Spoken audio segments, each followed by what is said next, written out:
de un tema que está bien interesante y relevante, la verdad, cada vez más. Y ahora tú nos vas a ayudar a entender por qué es tan importante, ¿no? Entonces, la primera pregunta que tengo, Eva, es que, pues, aunque sí falta mucho todavía por pensar en la infancia, ¿no? Cada vez más se empieza a dejar de ver a los niños y niñas como el futuro, para ya concentrarnos en que son presente y los debemos tomar en cuenta en toda decisión. En nuestro país está este asunto del Pacto por la Primera Infancia, que me parece un buen ejemplo de este avance. ¿Qué piensas, Eva, al respecto? Pues mira, a mí me da muchísimo gusto saber y ver que cada vez hay un poco más de visibilidad sobre el tema de la primera infancia en México, ¿no? Y creo que el pacto ha sido un referente importante en esta materia, ¿no?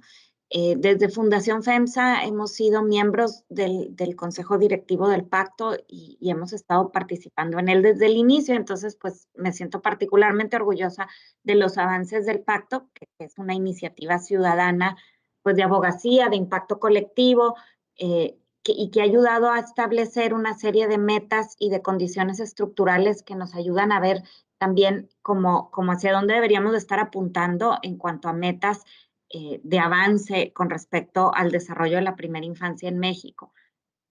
Eh, y me gusta mucho, en tu pregunta, tú hablabas también de cómo los niños se dejan de ver como, o sea, se ven como futuro y como presente a la vez. Y eso a mí me parece bien importante porque es una de las cosas o en las que a veces se habla cuando hablamos de primera infancia, ¿no? Se habla, pero es que si invertimos en primera infancia, los cambios se van a ver en muchos años, por un lado. Y por otro lado, hay gente que te dice, pero ¿por qué estás pensando en el futuro cuando los niños son sujetos de derecho hoy, ¿no? Y es que los dos temas son ciertos y no están peleados entre sí. Los niños son presente y son futuro y tenemos que, por un lado, atender los derechos de los niños y muchos de estas, o sea, asegurar que los niños tengan una buena primera infancia hoy, pero eso además sabemos que nos va a redituar a la sociedad en su conjunto, ¿no? Y nos va a ayudar a ser una sociedad más próspera y más justa. Entonces, las dos cosas son importantes, ¿no? Claro. Y es que, bueno, a mí me llama la atención, Eva, ¿no? Porque estamos, o sea, cómo tenemos que cambiar mucha nuestra forma de pensar. Siempre estamos con que los niñitos, ¿qué van a entender? ¿Qué van a saber? Ellos, ¿qué van a, sabes? ¿No? O sea, como que Sí. siempre es un asunto de, pues no sé, de menospreciarlos. Y entonces esto me lleva a la segunda pregunta, ¿no? Tú has señalado que esta primera infancia, que además es como de la gestación a los 5 años de edad, Ujú. determina el éxito de las personas, ¿no? Y en México la inversión que se hace en ellos es de las más bajas de la OCDE. Sí. Entonces, esta pregunta está como en dos partes. Primero, ¿por qué es determinante esta etapa en las personas? Y segundo, ¿cómo se vive esta primera infancia en México y cómo deberíamos vivirla? ¿O cómo debería vivirse, pues? Muy bien. Cierto, las dos, o sea, lo primero es, como decías tú, ¿por qué es tan determinante la primera infancia, ¿no? Y también, tú lo dijiste muy bien en la pregunta, se sabía antes muy poco sobre cómo se desarrollaba la primera infancia. Y entonces son avances muy recientes, sobre todo en neurociencia, que nos han ayudado a entender cómo se forman, sobre todo el cerebro de las personas, de los niños. Y entonces sabemos que en los primeros años, hay quien habla también de los primeros 1000 días, ¿no? Desde la gestación y los primeros como 2 años de vida. Pero en realidad podemos hablar de los de 0 a 5, de 0 a 6. Casi todos hablan de los primeros 5 años de vida, ¿no? Como el escenario de la primera infancia. Pero en particular los primeros años, el cerebro se está formando de una manera muy importante, ¿no? Y hay unos datos así muy impresionantes que dicen que se forman hasta 1 millón de nuevas conexiones neuronales por segundo en estos primeros años de vida.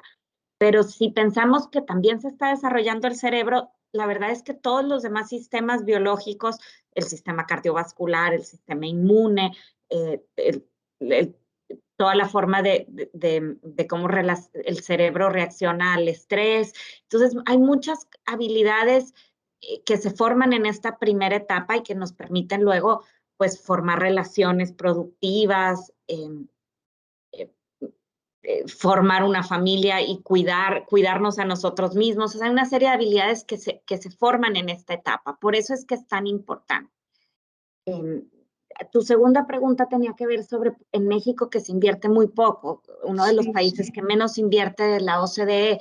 Es cierto, hay un dato por aquí que yo veía reciente es 0,5 del PIB el que se está invirtiendo en los niños de 0 a 5 años. Y eso es como al revés de lo que nos dice la ciencia y nos dice la economía. Ahora puedo hablar un poquito más del tema económico. Pero sabemos por los dos lados que no estamos invirtiendo suficiente, ni en comparación con otros países de América Latina y no se diga con otros países de la OCDE. Entonces, ¿eso a qué nos lleva? Pues a que en México, en la primera infancia, además ha habido recortes en los últimos años también. Entonces, aún la situación ahora es aún más precaria de la que era antes, ¿no? Y sabemos, por ejemplo, que 5 de cada 10 niños menores de 6 años está viviendo en pobreza en México y 1 de cada 10 eh, niños menores de 6 años está viviendo en pobreza extrema. Eh, por supuesto que esto además hay diferencia, ¿no?, entre cómo se viven en algunos lugares del país versus en otros. Hay lugares donde el 80% de los niños viven en pobreza y otros lugares donde a lo mejor es el 30%. Como quiera, sigue siendo un número importante.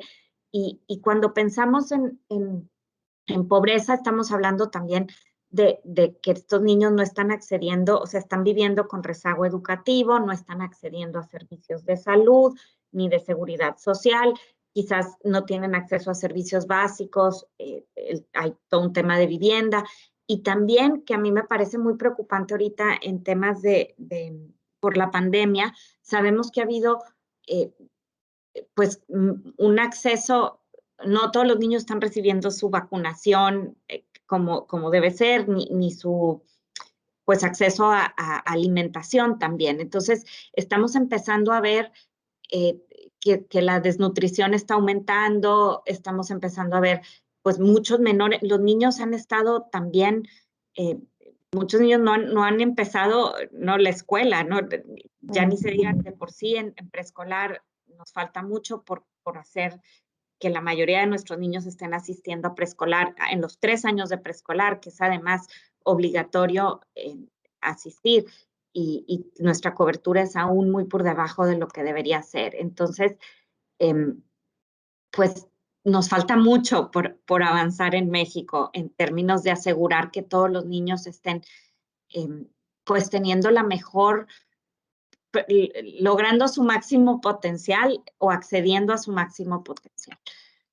Y sí, quizás, Sara, y si me permites, quizás lo único que no dije yo, que es bien importante y que es uno de los retos para la primera infancia, es que es, es un sector muy transversal. Entonces, nosotros ahorita estamos hablando de salud, de educación, de protección, de muchos temas. Entonces, eso es también, creo que es parte de lo que hace este reto cuando hablamos de cómo garantizamos una mejor primera infancia. sí, claro. Y pues eso también tiene que ver con la tercera pregunta, Eva, porque en este asunto de que a veces nos cuesta trabajo invertir cuando los beneficios se ven como tan a largo plazo, pues justo estaría bueno entender, ¿no? ¿Por qué invertir en los niños beneficia a toda la comunidad en cuestión de salud, educación, seguridad, ¿no? O sea, hay muchos sitios en donde, muchas fuentes que hablan de cómo es un efecto multiplicador. Y me gustaría que tú nos ayudaras a entenderlo y nos explicaras un poco más de este tema. Con mucho gusto. Pues como hablábamos, digamos, y esta historia, la gente cuando habla de primera infancia casi siempre habla con la historia del desarrollo cerebral y Ajá, entonces porque la utiliza para explicar como si fueran, digamos, las bases de un edificio. Sabemos que todo lo que los niños aprenden o su salud posterior, todo esto se forma o se construye sobre las bases. Entonces, pensemos que este cuidado y desarrollo integral de los niños, que como decía yo, hay un marco de referencia que se llama el marco del cuidado cariñoso y sensible, el Nurturing Care Framework de la Organización Mundial de la Salud, y habla de estas cosas que incluyen la nutrición, la protección, las oportunidades de educación, la salud. Entonces, todas estas cosas juntas es lo que ayudan a que estos niños tengan el mejor comienzo posible. Y entonces hay muchos economistas que ahorita les platico un poco de cómo han hecho estudios para darle seguimiento a los niños a través del tiempo y ver cómo los niños que tienen una mejor primera infancia reciben toda esta serie de beneficios. Pero básicamente, si hablamos de la premisa como del edificio, es decir, sobre unas buenas bases sólidas, lo que se construye será mejor. Y entonces, todas las inversiones posteriores que se hacen en esos niños se construyen por encima de estas bases. Entonces, si un niño recibió una buena nutrición, unos padres que sabían darle cariño y atención que ese bebé necesita, que pudieron asistir a una guardería, una estancia de calidad, que recibieron estas cosas, cuando llegan a un preescolar, digamos, llegan con ciertos avances, o sea, saben hablar más palabras, quizás, ¿verdad? Aprenden a hacer relaciones más pequeñitos, y todas estas cosas, cuando llegan a la escuela, los niños llegan ya con ciertas ventajas conforme a otros niños que quizás no tuvieron acceso a esas mismas oportunidades. Y ahí es cuando empezamos a hablar de estas brechas en el desarrollo que se abren entre algunos niños y otros, y que sabemos que luego se vuelven predictivas de que los niños más adelante pues puedan tener conductas delictivas, ¿no? No, a lo mejor no puedan terminar la escuela. O sea, desde el principio se empiezan a abrir estas brechas. Entonces, no sé si esto ayuda para explicar esto del efecto multiplicador. Sí, yo creo que sí, porque, o sea, como entendiendo lo que está en cada persona, también la posibilidad de mejorar el mundo al final, ¿no? Y entonces, Exactamente. como que desde ahí viene, bueno, yo así lo estoy entendiendo, no sé. No, totalmente, Saraida. Lo que sabemos es que, digamos, cada vez más sabemos que los niños vienen con una carga, ¿no? Las personas venimos con una carga genética, pero Sí. también nos formamos en un entorno. Ujú. Y en ese entorno nos marca de una manera muy importante. Entonces, la interacción que podamos tener con nuestro entorno y las oportunidades que tengamos de desarrollo van a determinar cómo vamos a podernos desarrollar. Y entonces, quizás esto lo podemos decir también. Hay un economista muy famoso que se llama James Heckman, tiene el premio Nobel de Economía, y es quizás uno de los economistas más reconocidos por haber hecho estudios donde le dieron seguimiento a niños eh, que recibieron una buena primera infancia, ¿no? Ha hecho varios casos, uno de ellos muy famoso que se hizo en Perry, creo que es en Michigan, pero se llama el Perry Preschool Program, el programa preescolar en Perry, y siguieron a unos niños que venían de escasos recursos, algunos de ellos que tenían, digamos, un hogar monoparental, eh, que los recibieron, digamos, iban varias veces a la semana a un programa de mucha calidad, como de educación, recibían también algo de alimentación ahí, y los papás y mamás recibían también algo de guía sobre cómo cuidar a los niños en casa.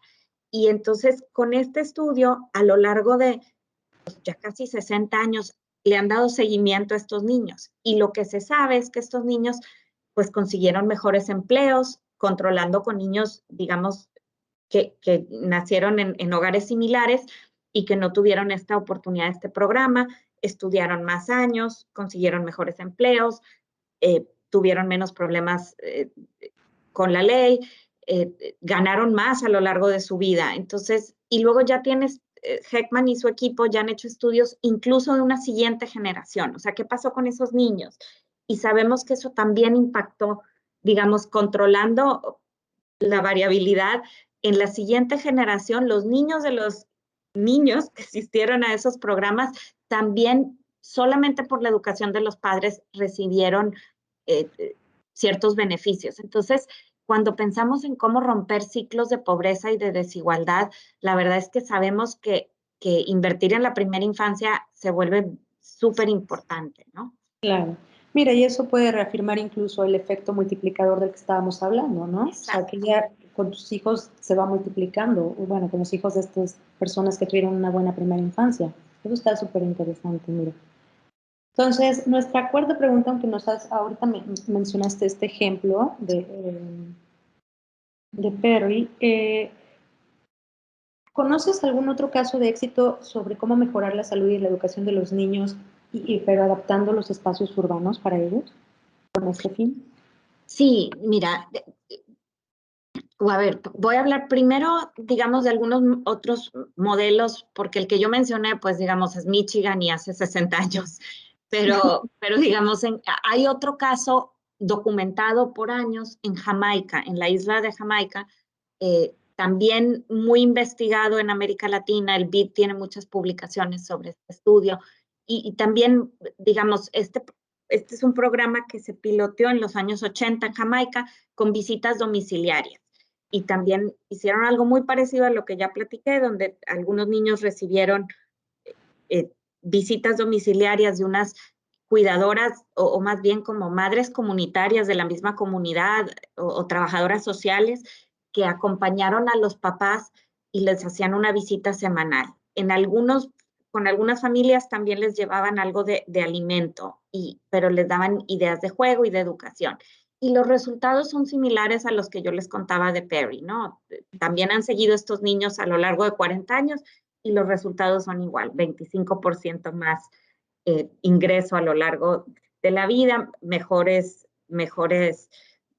digamos, resultados educativos, etc.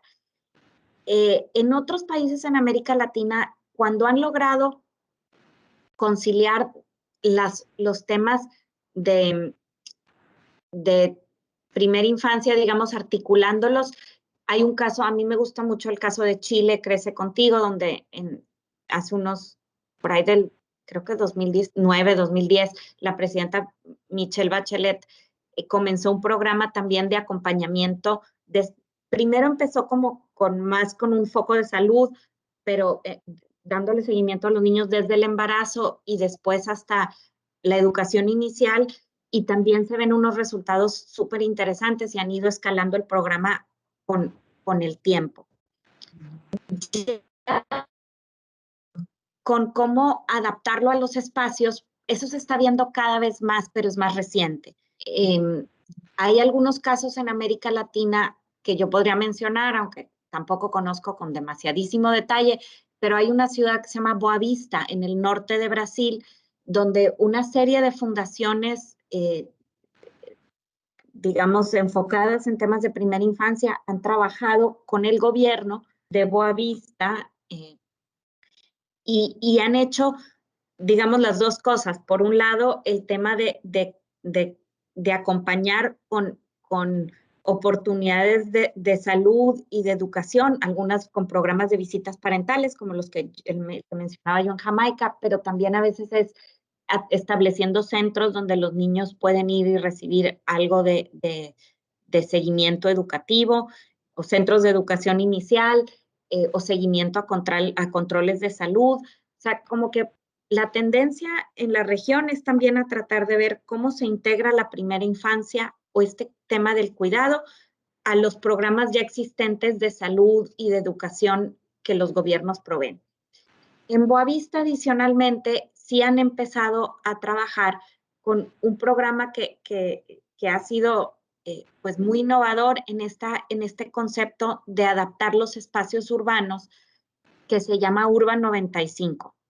Urban 95 es un programa que empezó una fundación basada en Holanda, que se llama la Fundación Bernard van Leer, y que ha sido líder en el tema de primera infancia.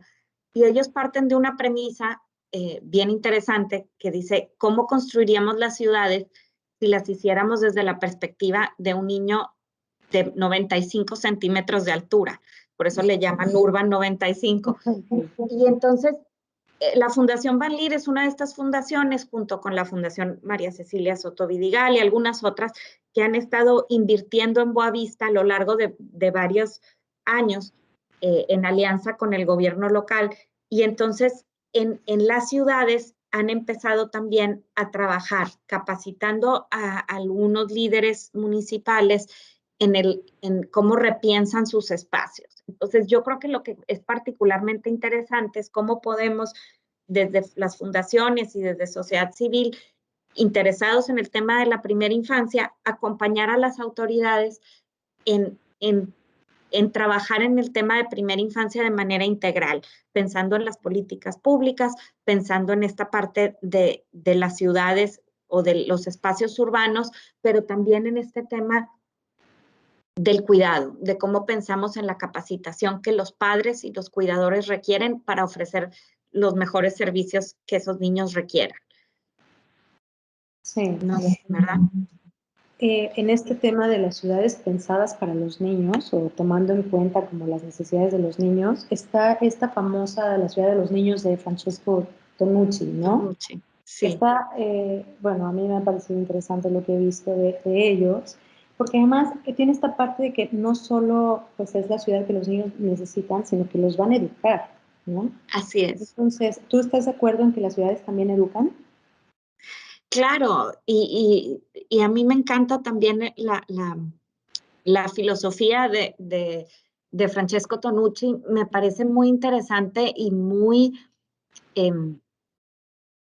no sé, yo creo que nos obliga a repensar también cómo pensamos nosotros la infancia y nuestros propios, no sé si quiero decir prejuicios, pero quiero decir más bien como nuestras interpretaciones de cómo debería de ser las ciudades y cómo debería vivirse la infancia.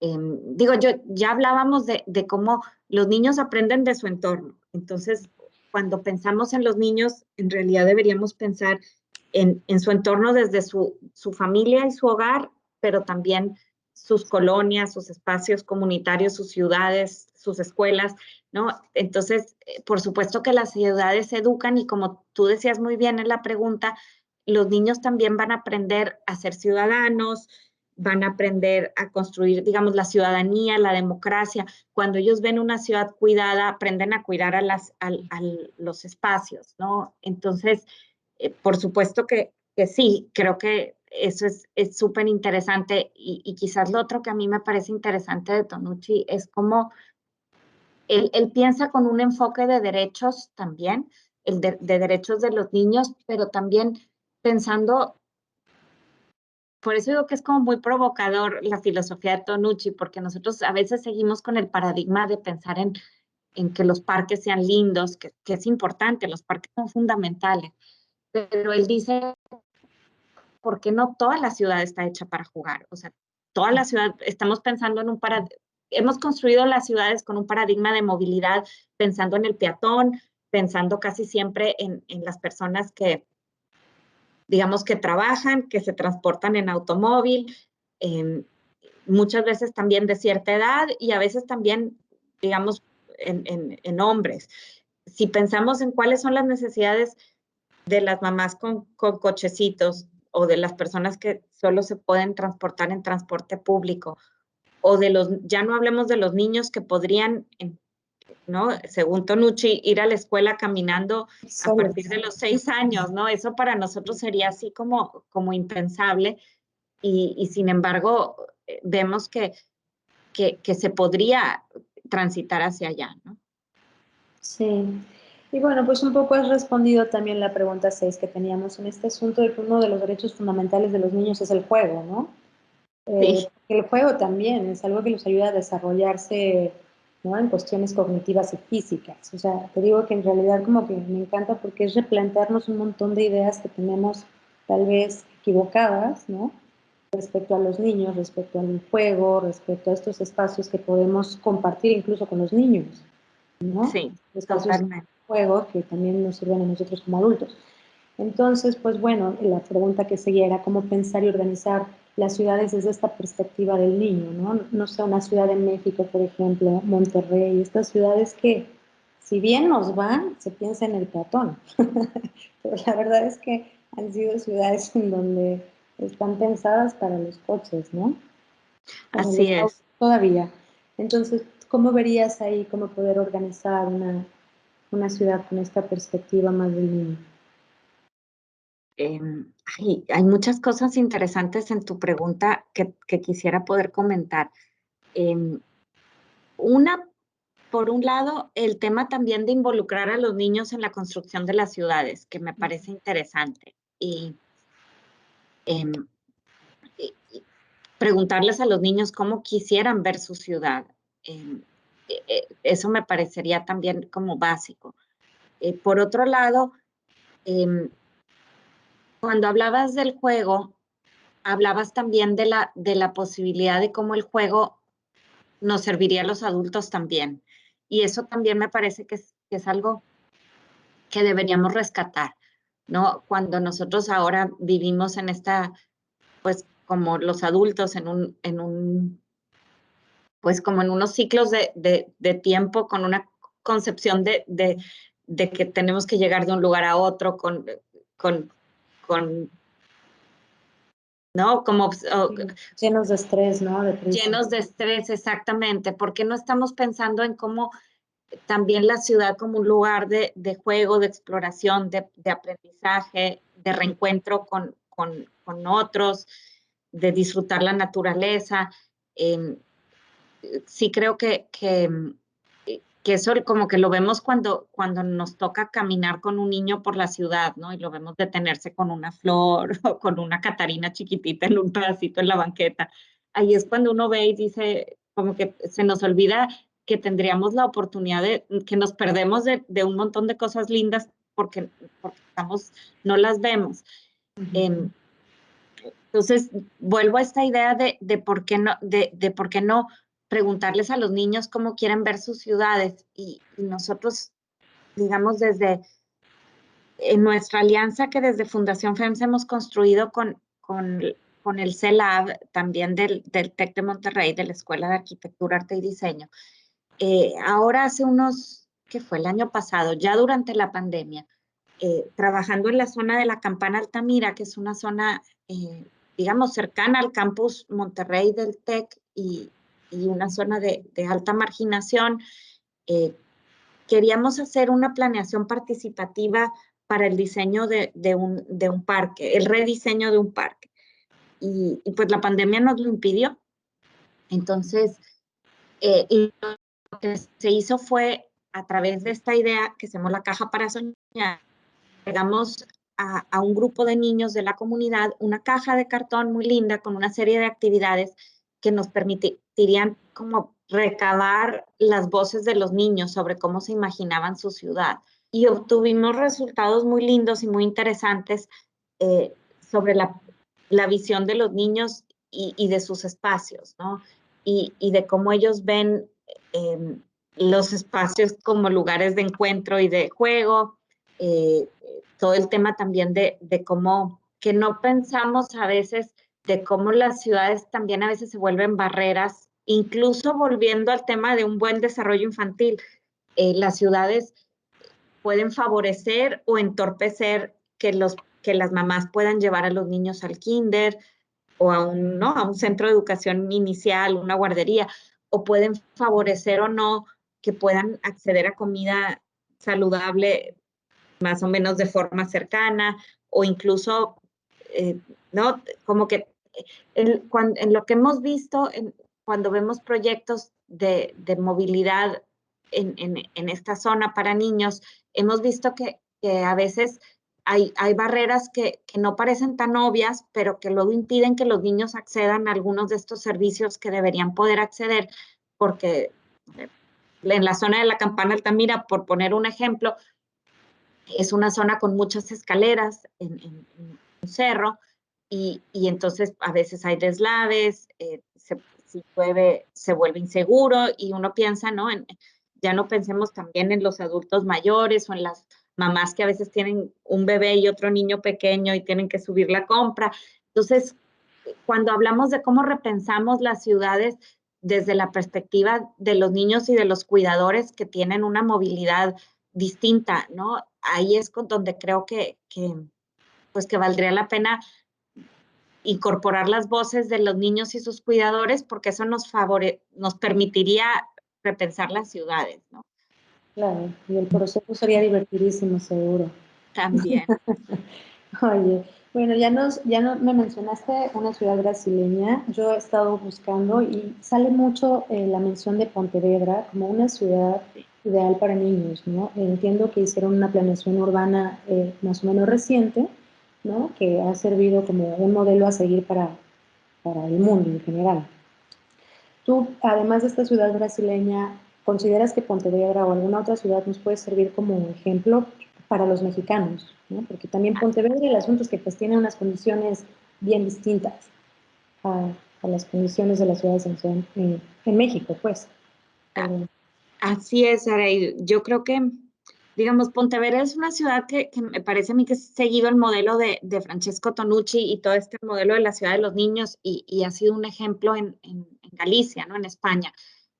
No conozco ahorita los detalles del tamaño de Pontevedra, pero creo que lo que ha sido interesante es que me parece que ya tienen pues más de una década, por lo menos, si no es que más, o sea, tienen, creo que es permanencia, o sea, cuando una ciudad ya logró la permanencia de que el tema de una ciudad inclusiva y amigable con la primera infancia y con los niños, pues ya no importa si cuando cambie el alcalde, cuando cambien, o sea, al final esto ya se vuelve parte de la esencia de la ciudad. Eh, yo conozco un poco más los modelos en América Latina que ha impulsado tanto la Fundación Van Leer a través de Urban 95, porque hemos estado más cercanos a ellos. En, en Boavista, que ya mencioné, en el norte de Brasil. Por otro lado, me parece que en Lima, también en Perú, también la Fundación Van Leer ha trabajado con 3 diferentes municipalidades en el área metropolitana de Lima. Eh, de ahí había un caso muy lindo donde, por ejemplo, habían mapeado en una zona, no recuerdo ahorita el nombre de la zona de la ciudad, pero también una zona o sea, con mucha altitud, y donde habían analizado los desplazamientos de los padres y los niños y se habían dado cuenta que había niños que tenían o sea, que se requerían eran unos no unos andadores, como unos barandales que se necesitaban para ayudar a las mamás y a los niños a caminar y entonces subir escaleras y llegar a un centro de educación inicial en lugar de tener que caminar, tomar una motocicleta que rodeaba el cerro y los llevaba al otro lado. Entonces, a veces hay soluciones como más sencillas de lo que parecen, pero hasta que no hacemos un poco de escucha activa y de análisis de qué son lo que estas comunidades necesitan, pues no vemos, ¿no? Estas soluciones. Yo veo ahorita una efervescencia interesante en Nuevo León y en Monterrey y en el área metropolitana de Monterrey también en torno a este tema. Ahora también con los nuevos, el gobernador y los alcaldes electos o recién que están asumiendo el cargo y tengo mucha esperanza. Hemos visto ya, por ejemplo, San Pedro en el área San Pedro Garza García, en el área metropolitana de Monterrey, tiene ya 3 años implementando un consejo de niñas y niños. En realidad me parece que tienen 2 grupos etarios, pero que se reúnen con cierta frecuencia y hablan de los temas que les preocupan a los niños, que en su gran mayoría han tenido que ver con cómo hacer la ciudad más verde, más limpia. Eh, Creo que el municipio de San Nicolás de los Garza también está haciendo algo así. Entonces, yo empiezo a ver que estas iniciativas, estoy segura que hay más, ¿no? Yo sé que creo que en Zapopan, en Jalisco, también estaban haciendo esfuerzos similares vinculados con la primera infancia. Debe haber bastantes más, pero esos son los que yo conozco y donde hemos visto que se está arrancando algo que yo creo que en unos años, si logramos la permanencia de los esfuerzos que han logrado en Boavista o en lugares como Pontevedra, esto se va a empezar a notar de manera importante, ¿no? En las ciudades. Sí, pues mira, me das pie a la siguiente pregunta, que bueno, igual las respondes antes de que te las haga, Eva. Porque justo pues todo este movimiento de Greta Thunberg, ¿no? Los jóvenes, adolescentes, como que están ahora muy preocupados por cuestiones medioambientales. Entonces la pregunta era cómo aprovechar, ¿no? Este interés en la agenda de una ciudad en cuestión sustentable, ¿no? Cómo sumar en estos temas verdes a los pequeños. Pero bueno, también, bueno, siguiendo con el tema como de la contaminación, se sabe que afecta el desarrollo, ¿no? De los niños. La contaminación pues, te puede afectar niveles cognitivos, ¿no? Y sin embargo, seguimos como, o parece que seguimos sin estar tan preocupados por este tema, ¿no? Que seguimos apostando por combustibles fósiles cuando, pues en teoría ya no tendríamos que estarlo haciendo, ¿no? ¿Por qué crees que ocurre, Eva? ¿Por qué creo que ocurre? Híjole, esta es una pregunta muy profunda y a ver, yo sigo creyendo que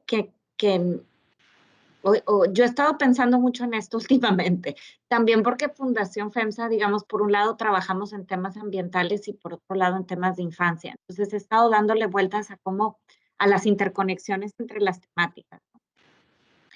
Y yo creo que he estado pensando mucho en el tema del cuidado, ¿no? El cuidado tanto que es tan importante en la primera infancia, ¿no? Todo el tema de el cuidado de los niños y por los padres, pero también cómo, no, cómo construimos ciudades que cuidan a sus ciudadanos y cómo pensamos también en el cuidado del medio ambiente como una extensión de nuestra casa, ¿no? O sea, porque al final así es, ¿no? Cuando uno, volviendo a la idea de que poniendo el niño al centro, pero pensando en su entorno, partiendo de la casa, de la colonia o la comunidad, la ciudad y el ambiente, creo que esto es algo como decías en la pregunta anterior, las nuevas generaciones entienden de una manera eh, distinta, porque como que creo que sí hay un paradigma de cómo nos relacionamos con el entorno.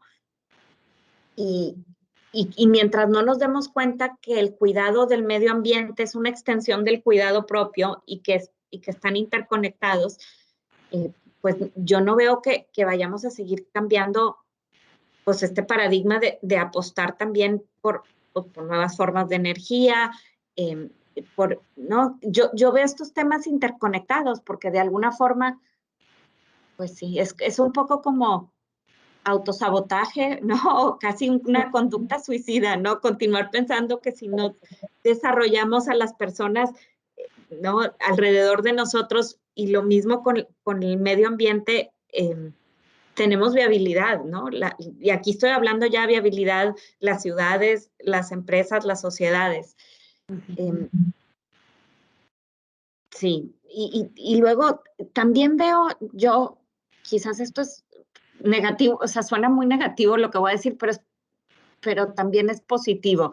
Y es que sí, esta noción de que el desarrollo cognitivo y el desarrollo de la salud de los niños se afecta por la contaminación, creo que es algo que no se hablaba hace unos años, ¿no? Que es muy nuevo. Y que el que ya se hable para mí es positivo porque nos va a permitir empezar a pensar en nuevas maneras de hacer las cosas, ¿no? Yo hace un par de años escuché un proyecto que están llevando a cabo en la ciudad de Dallas, en Texas, y que estaban una alianza, digamos, de una organización ambiental como The Nature Conservancy, con las escuelas en una zona de Dallas y algunas otras organizaciones ambientales más locales. Lo que se dieron cuenta es que la incidencia de asma infantil era muy alta. Y particularmente, obviamente, está relacionado con las zonas menos arboladas de la ciudad, las zonas más calientes de la ciudad, y en algunos casos también con las zonas, digamos, más marginadas de la ciudad. Y entonces empezaron a hacer una alianza donde las enfermeras de las escuelas informaban sobre los casos de incidencia de asma y por otro lado estaban con estos mapas de calor y de arborización viendo si se podía mejorar la calidad del aire sembrando más árboles en esas zonas. Entonces, digo, es un esfuerzo que va a tomar tiempo y lleva pocos años. La referencia te la puedo pasar también si te interesa, porque realmente creo que estos proyectos están un poco, pues, en pañales, ¿no? Pero no son tan difíciles si pensamos que podríamos, por un lado, decir, ¿qué pasa si aquí sembramos más árboles en unos 8 o 10 años? ¿Y cómo medimos? El problema es que también nos falta recabar más datos, ¿no? Y aquí también yo creo que este es un llamado a, bueno, ya creo que me voy a adelantar a tu siguiente pregunta. Sí, ya Mejor me callo, para acá. ¿verdad? Pero yo quería, o sea, creo que hay que hablar de la colaboración intersectorial, ¿no?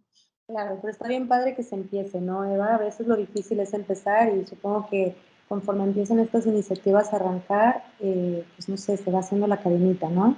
Sí. Y ya sé que no hay una receta, ¿no? Que puede haber mil caminos, pero ¿qué rol crees que le corresponde al Estado en solucionar como todo este asunto de una ciudad para los niños, ¿no? ¿Qué papel puede jugar la iniciativa privada? ¿Qué podemos hacer como sociedad civil, ¿no? Y luego, ¿no? En un país como México, que la verdad es que pues, está bastante complicado, ¿no? Sí. Ay, yo creo que realmente el reto es tan grande y tan complejo que sabemos que como otros de los retos grandes que enfrentamos como país, nadie lo puede enfrentar solo, ¿no? Y creo que eso es un tema relevante de, o sea, decir, por supuesto que hay una serie de garantías que el Estado hace, ¿no? De compromisos que el Estado hace, ¿no? El Estado, pensemos que ha firmado una serie digo, hay algunos derechos que están garantizados por la Constitución, el derecho a la educación, hay otros que están, eh, digamos, puestos en los derechos, la Convención de Derechos de los Niños. O sea, hay una serie de marcos de obligaciones que el Estado debería proveer, y eso creo que pues, nadie lo podría negar. Sin embargo, sí sabemos que el tamaño de la problemática y del reto es grande y, y, que, y que la sociedad civil y el sector privado pues tienen un rol en, de acompañar y ayudar al Estado. Creo que hay varias cosas que la sociedad civil puede hacer muy bien, y yo pensando en las fundaciones corporativas como la que